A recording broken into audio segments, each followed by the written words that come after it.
Esta sessão extraordinária foi convocada para apreciação das contas prestadas pelo Presidente da República referentes ao exercício de 2014, cujo relator é o eminente ministro Augusto Nardes, a quem concedo a palavra neste momento.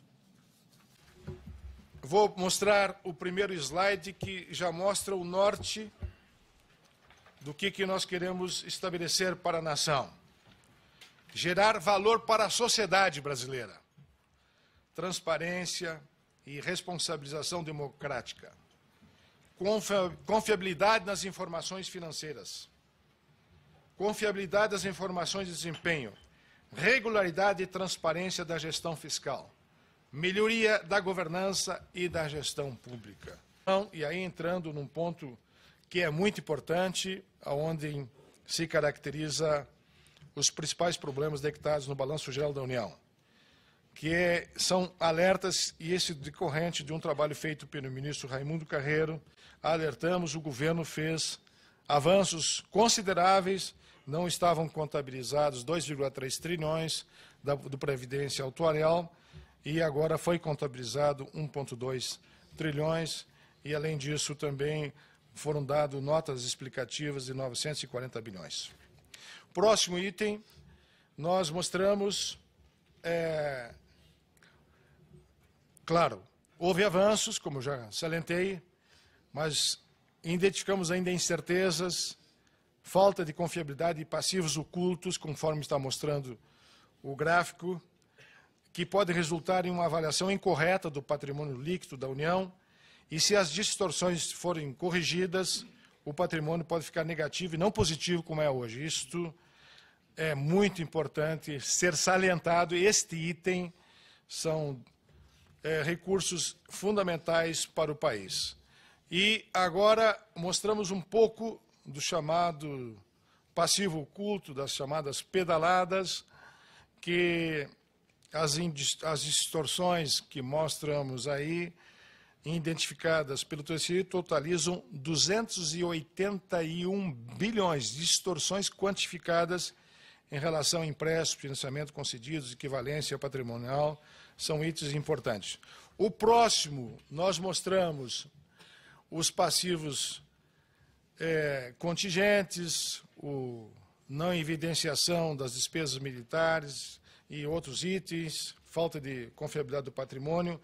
Há também distorções e que também podem levar o patrimônio líquido de positivo para negativo. Isto é muito importante ter transparência. Indo já para orçamento e planejamento fiscal, os principais achados, vou mostrar aí a avaliação que foi feita em conjunto e também de forma semelhante pela CGU, que mais uma vez eu agradeço.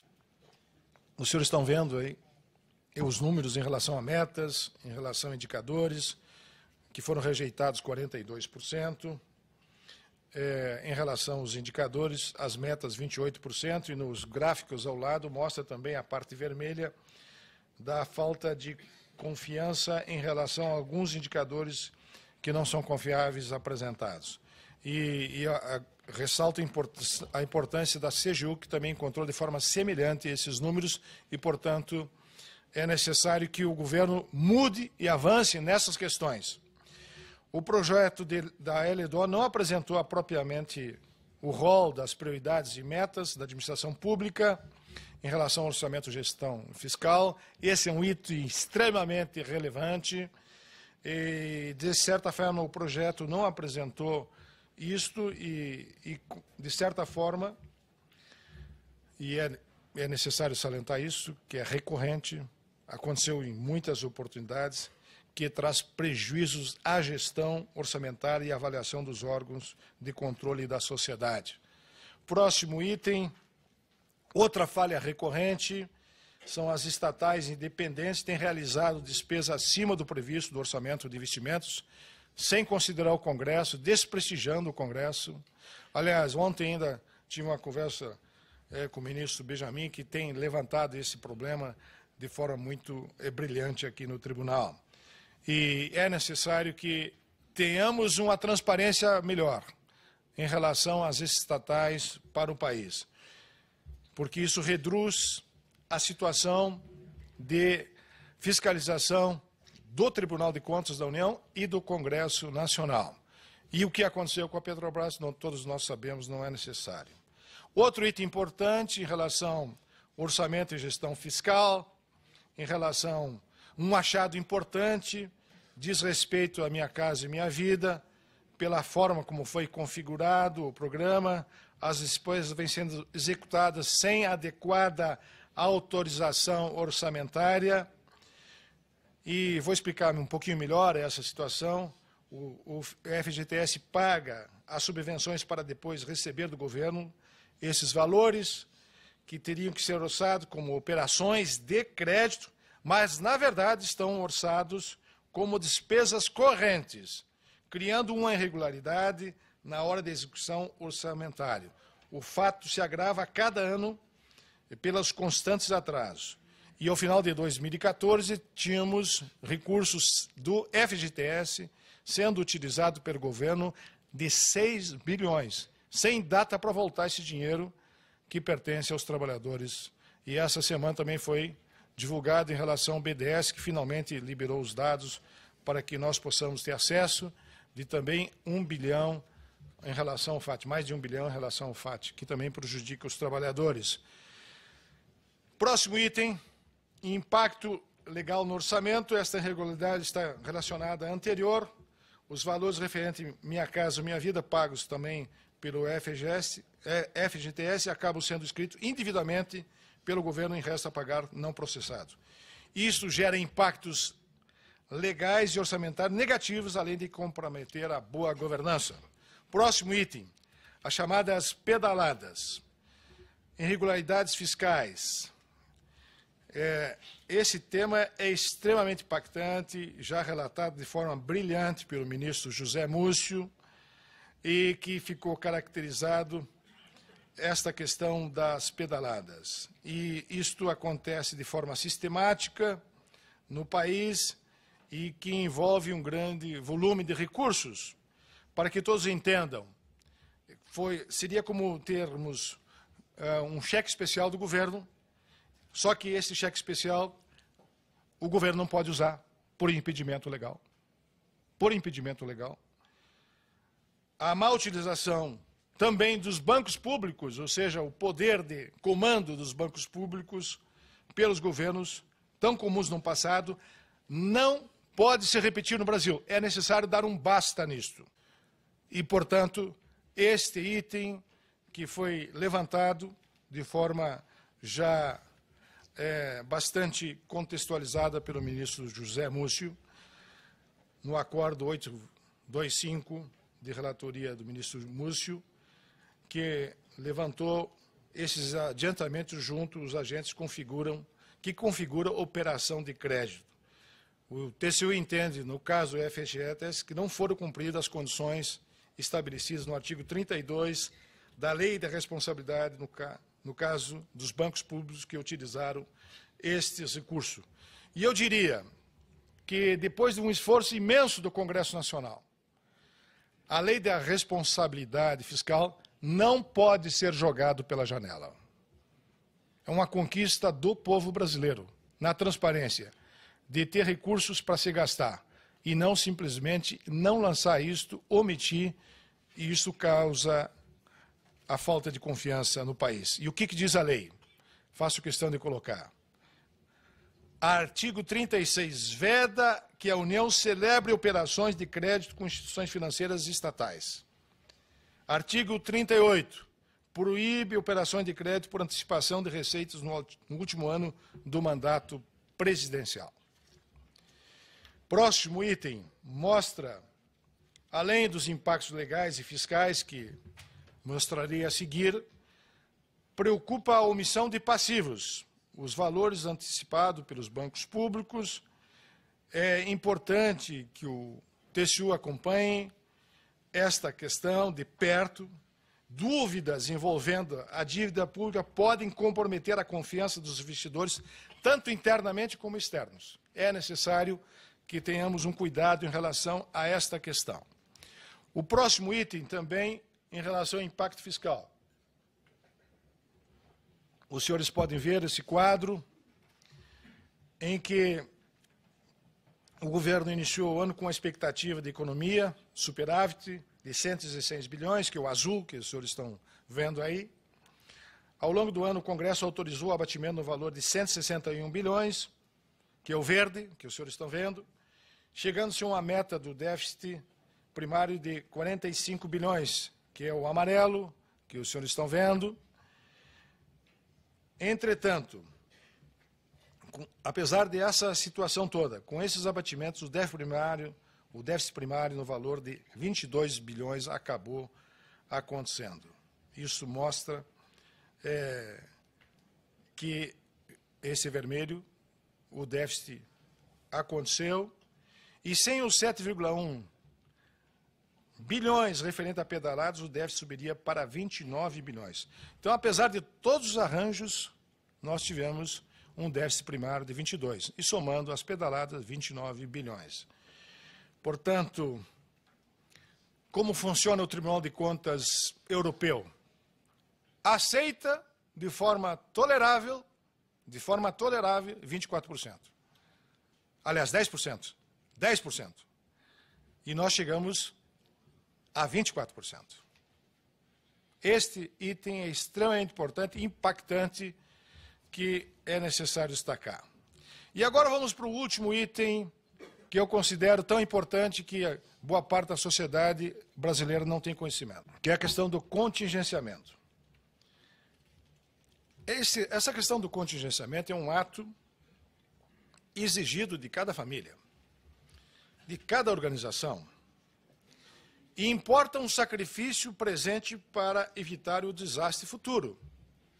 E, de certa forma, pode ser o que estamos hoje vivenciando no país. Um próximo gráfico mostra isso. 2011, 2012, 2013, estão vendo o que era a meta cheia, a meta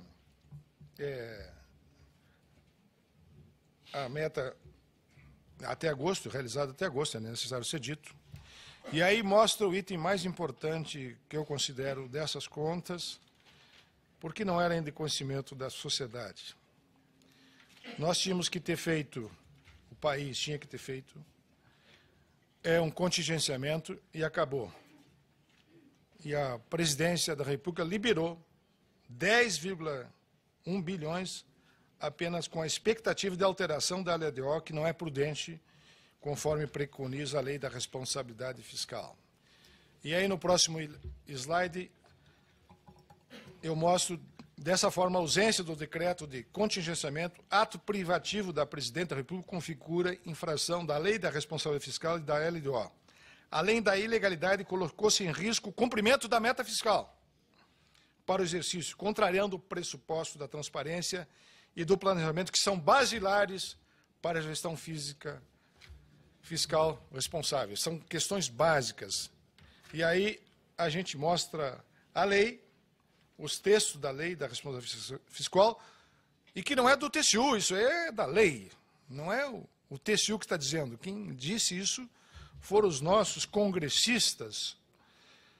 O texto mostra que tem sido enfático esse trabalho do TCU, e eu quero destacar aqui o ministro Alto, que um voto feito algum tempo atrás, ele destacou que a Lei da Responsabilidade Fiscal é extremamente importante, que representa um marco histórico na gestão da coisa pública, ao impor aos administradores públicos a efetiva observância dos princípios basilares da austeridade, do planejamento e da transparência, disciplinados no artigo 163, 169 e 250 da Constituição Federal. Esses princípios são fundamentais para o equilíbrio das contas públicas, alcançando mediante o cumprimento de regras sobre limites da dívida pública, despesas com pessoal e restrições sobre operações de crédito. Declaração do ministro Alton Alencar, nosso decano da Corte.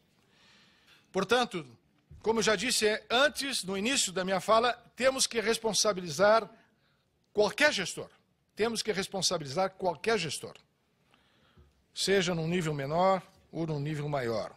Próximo item, condicionamento da execução orçamentária de 2014, que mostra que houve contornos de gravidade, ausência do decreto de contingenciamento, uma vez que, contando com a alteração da meta fiscal que era incerta, o governo deixou de tomar providência prevista na Lei da Responsabilidade Fiscal e na LDO. Portanto, fizemos várias recomendações. Por exemplo, aí 13 achados em relação a vários itens: dívida pública, planejamento, orçamento, gestão fiscal. Mais 18 achados, são 31, e 25 recomendações. Não vou ler todos, porque vai ser distribuído para a imprensa e para toda a sociedade, todos os itens, que, se eu fosse ler todos, mostraria o quadro grave que vivemos na nação brasileira. Partimos, então, para o parecer prévio nosso. Senhor presidente, senhores ministros, em face de todo o relatório que acabo de lhes apresentar na manhã de hoje, a minuta de parecer prévio que submeteria a Vossa Excelência concluiu na direção de que as contas prestadas pela Presidente da República não estão em condições de serem apreciadas. Não estão em condições de serem apreciadas.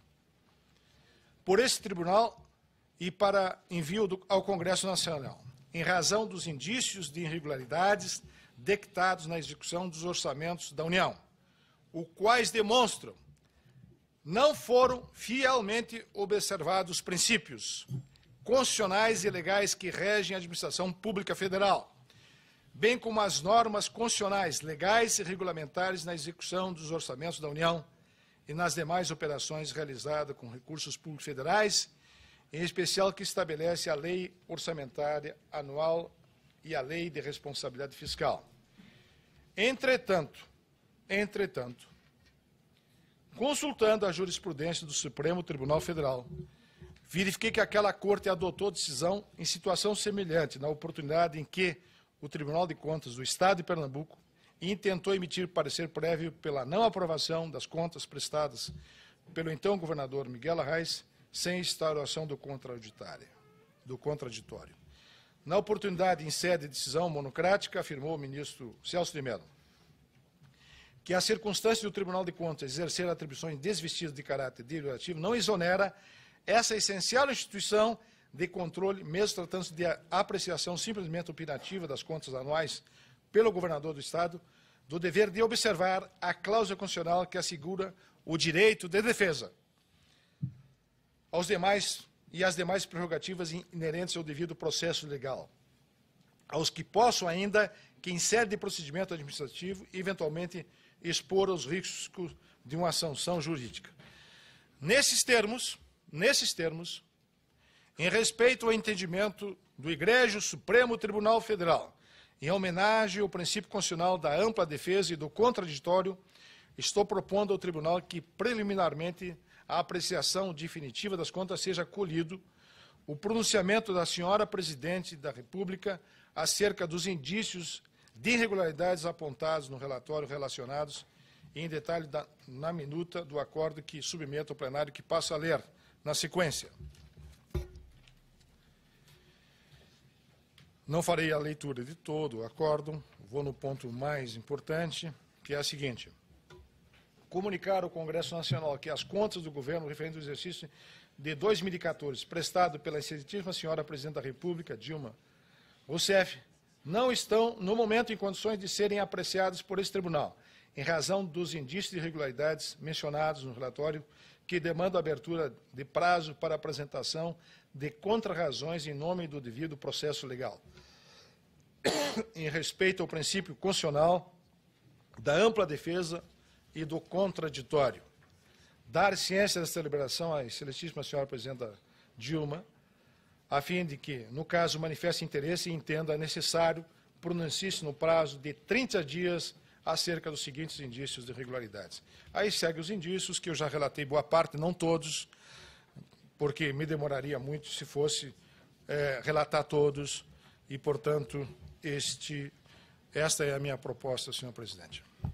A presidência agradece e cumprimenta o eminente relator por tão extraordinária apresentação do seu relatório a este plenário, e concluído o relatório.